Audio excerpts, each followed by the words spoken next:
next opportunity. And you have to understand, I am thrilled to have a secondary career because the entire time I was in the business, my biggest fucking fear was not getting a job afterwards.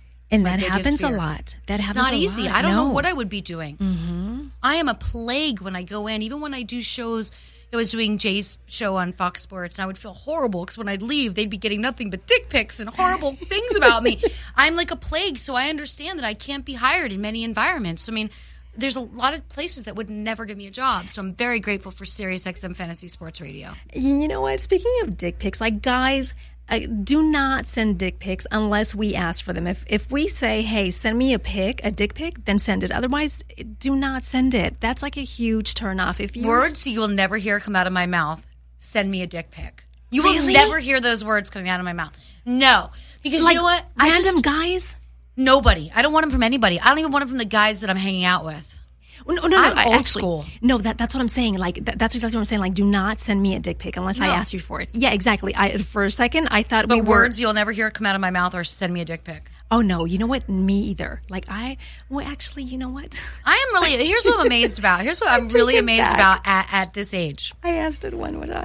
I'm amazed that so many people's social media profile pictures are their dick pic. Me too. And let's talk about the mind of that person. It makes me think that's an insane fucking person. Now, mind you, it could be your neighbor who has an alias account and he has a dick pic because I don't think it's the one he's rocking through communication with his buddies with. Like the dude is not talking to other people on the Twitter. Right. He's only like trolling porn stars. But when I look at those avatars, then of course you have to open their account to mute them. So then you see their banner and their banner's like a penis going into a vagina. I'm like, you guys, it's 8 o'clock in the morning. It's jarring. You know what I'm saying? Yeah. Like, call me an old lady. I've had a lot of sex. I get it. But there's a time and a place for everything. And your dick pic should not be your Abby. Yeah. Come on, do better. Take a picture of your neighbor's dog. Do something that people are going to be drawn to. If your dog is your avatar, most likely I'm going to talk with you. Because I love pets.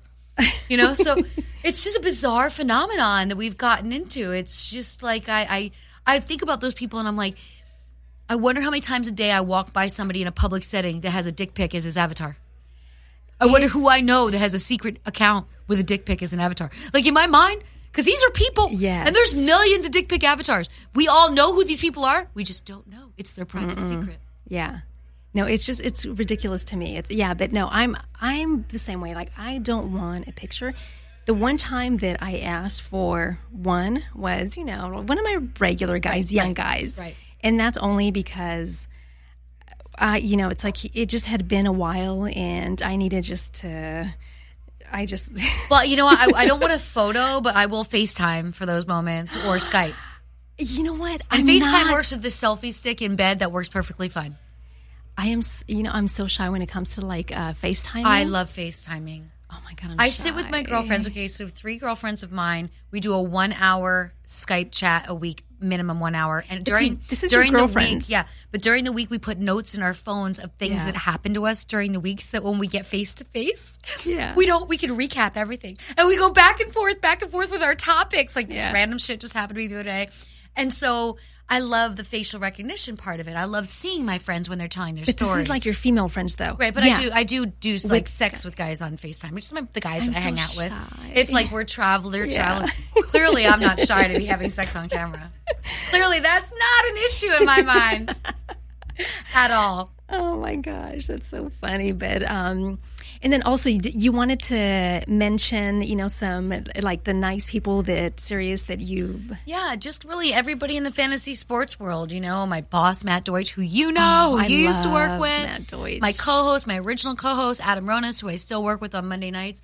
These people just welcomed me in more than any other walk of society so far, and so I feel extremely grateful that everyone has just been so cool, so non-judgmental, so supportive. Always like, a lot of these different shows, they print up guides and magazines, and so they charge a monthly fee for these guides.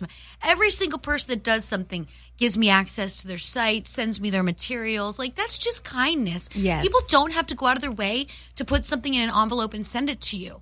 Yeah. They don't. No. And it's something that, like, I don't discount that. That's cool. That's super awesome. You're giving me more info. You're giving me the tools that I need for my toolbox to be successful in this business. You want me to be successful. Yeah. That's fascinating to meet strangers that want you to be successful. And, they mean it in their heart. Just feels so good. And you will not find that. It just seems to me like it's so much harder, like these days, to find people that are actually genuine. Yeah. It's not easy. There's so many people that It's funny, today, my neighbor and I were talking outside, and, a couple of years ago, I got all my neighbors together. It's a small community. It's only 14 units, so it's nice and intimate. And I got everybody together, and I said, half of us don't know the other half. And if we have an earthquake, we all need to know each other because we all need to know who's home, who's not home, and how we can help each other. And I said, I always have 6 5-gallon drums of water. So I'm going to be the water source for the building. So we all started to build this network. Well, we had some leaks in some of the units. And my neighbor came over to check out my place today. And she's like, it's a little damp. Do you have a humidifier? I said, I just ordered one, a dehumidifier. I said, I just ordered one on Amazon. She goes, you know what? I have one. I'm bringing it over. She brings it over with this ozone machine to clear out the moisture in the basement for me. She sets it all up. And I looked at her. I said, that is a act of kindness that you just showed me out of nowhere, letting me use something of yours, looking out for me. This is the shit that's so real. I mean, we can watch the news and we can complain about the election and we can hem and haw over what's going on that's actually bigger than us. But what we can do is share things with our neighbors, offer our neighbors help.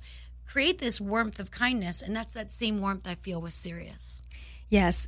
When I was back with Sirius, they're just the nicest people to work for. Yeah. They're really, really nice, caring, kind, everything. And you know what else? Coming from porn? Mm-hmm. So, in a corporate environment, when your boss sends you an email, it actually means something. It gets done, and it's over. Yes. Whereas in porn, I felt like there was 45 conversations that had to happen for every one thing that had to be done. Like you call the agent, I want the girl to do a scene. Who does she want to work with? The guy calls you back. Okay, these guys. Okay, well, these guys are available. So which day does she want to work? Then it's, well, maybe she doesn't want to. It's just this back and forth, back and forth. No one gets shit done. Yeah. Whereas I love that corporate structure where it's like, if your boss calls you, answer because it's not going to be small talk. Right. You're going to have a 5 to 7 minute max conversation. Yes. And this shit's handled. Yeah. Done. With Matt Deutsch just gets it done. Yeah. Gets it done. An extremely kind, wonderful person who's changed my life. He's amazing. Yeah, he's totally amazing. So it sounds like you have some would you rathers. Now, we do would you rathers on my show, but I'm certain that you're not going to ask me between Adrienne Beltre and, let's say, Joey Votto. I know it's not going to be that kind of a would you rather. You know what? I actually decided to go on the safer side because normally my would you rathers are usually pretty intense, where I make would you rather die on a bridge or in a fire, shit like that? I'll say something would you rather look like a fish or smell like a fish?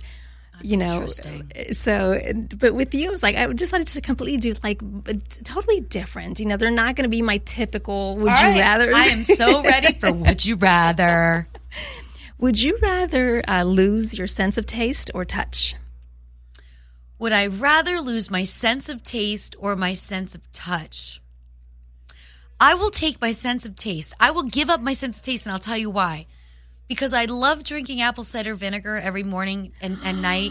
I drink it every morning when I wake up and every night. But I hate the taste of it. But it's so healthy for you. And when I don't do it, I notice such a difference. And that's the one thing, I try to put it in with a really cold water, a little bit of lemon and ice. And I try to just get past it. And it's if I could not taste it, I would drink it. Add honey. Somebody said that I do honey too, but then it adds sugar, and it doesn't dilute as fast. The thing with pouring it in the glass is I don't breathe in my nose when the bottle's open. Yeah. It just smells. But it's the greatest healer. I have to start taking it. I've read so much stuff about it, and I haven't done it. I keep saying I'm going to do it, but I have to do it. And touch is just important for survival. I mean, taste is too, but you can kind of look at food and you'd still be able to smell it, right? So you'd know if it was good or bad. But with touch, I mean, I could never feel a guy again. Oh my God, that would be horrible. Would you rather say the wrong name at the altar or never be able to host a fantasy sports show ever again? I'd rather say the wrong name at the altar no matter what, because they did it on Friends and it was okay. So I'd just be just like on Friends. Okay, now here are 2 would you rathers from one of the listeners, Richard. He lives in New York. Hi, Richard from New York. This is what he said. He's like, would you rather watch The Bachelor or Dancing with the Stars? Oh, God, they're horrible choices. Probably Dancing with the Stars because I would be more into, I love when the athletes go on. Ezekiel Elliott might be on this season, so I'm really excited about that. I love that. The Bachelor, it's such desperate television. I know people love it. I know people love it for the actual pure trash of it, and they're making fun of it as well. But I don't know if you know this, but reality TV stars are climbing up to be the highest suicide rate in Hollywood.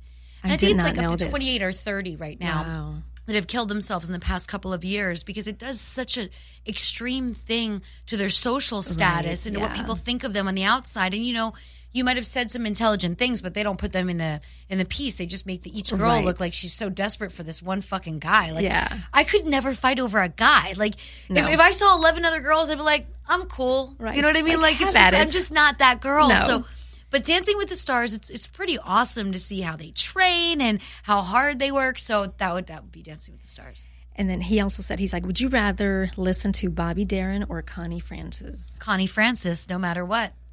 There you go. Those were great would you rathers. There you go, Richard. And my last question to you is, if you only had room for one person, you were out in the ocean and you could only save one, who would you save? Oh, my God. Adam Ronis or Howard Bender? Oh, my God. You put my co-host on there? Oh, my God. Howard, I love you, but we've only been on the air together for a couple of months. You're going to have to drown. I have to save Adam Ronis. I mean, I would save Adam Ronis. I would go into a burning building and save this man. There is no doubt in my mind, so that doesn't even bother me. And I'll even tell Howard in advance before he listens to this. Just so you know, I let you die. But I thought you were going to ask out of my friends. My best friends are a couple. They're married. They've been together since they were teenagers. They're the greatest people I know, and they're really like everything to me. They're like my best friends. They're like my brother, sister. They're like my mom and dad. They're my everything. And so when people have asked if you could take one person, I'm like, it's a package deal. I have to take them both. Now, normally what we do is we ask our guests, like, are you into, what type of underwear do you wear? What do you sleep in? But with you, I want to ask something different. For men out there, what would be like the one single advice that you would give men, coming from Lisa Ann, to potentially get them either like someone they feel it's out of their league, or if they are in their league, what's the one advice that you would give to men, with like a relationship or females? My relationship advice out there, guys, get ready. First of all, a large percentage of you are doing everything wrong. So let's just start with that. Let me break that down. Guys today are too aggressive with things. They want photos when they want photos. Like if a guy I'm hanging out with asks for a photo, the first time he gets to still hang out with me, the second time we never talk again. Right. I just block his phone number. I say, you can Google me like the rest of the world does, right? Guys are too aggressive to have that instant gratitude. Mm-hmm. What they need to do is slow down. And if it's your first night and you're out somewhere and you see someone you like, it's okay to make eye contact and have a little conversation. It doesn't have to happen that night. I'm from the generation before cell phones, so you had to go back to that bar a week later and see if that guy was still hanging out there with his friends. It was the mall. You'd walk the mall, 2 o'clock on a Saturday afternoon. Okay, we saw those boys. They were so cute. They were getting slushies and pretzels. Let's come back here next Saturday and see if they're here. So there was this thrill of the chase. So I think guys need to really slow it down and pursue the woman, because that gives her a sense of feeling valuable to them as something. It wasn't like, well, if I can't have you tonight, I don't ever want to have you. And generate a friendship with someone that you want to be intimate with. Just treat that person like you would treat your best friend. They're not disposable people because you only want to have sex with them a couple times. There's still someone you're sharing an exchange with. So be present in that and be sweet. You don't have to spend a lot of money to impress a girl. There was a great engagement the other day, Valentine's Day. A guy, proposed his girl in a container of chicken McNuggets. Okay, now mind you, it's her favorite food in the world. Yeah. He wrote inside, "Will you McMarry me?" Oh, how He put the ring inside, like with a chicken McNugget inside the ring.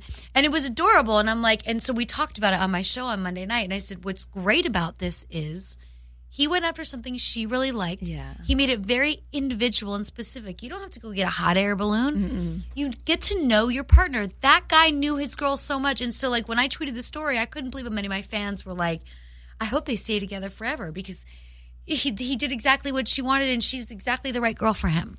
Make it special. That is the cutest. Yeah. It's and it's really cute. Like,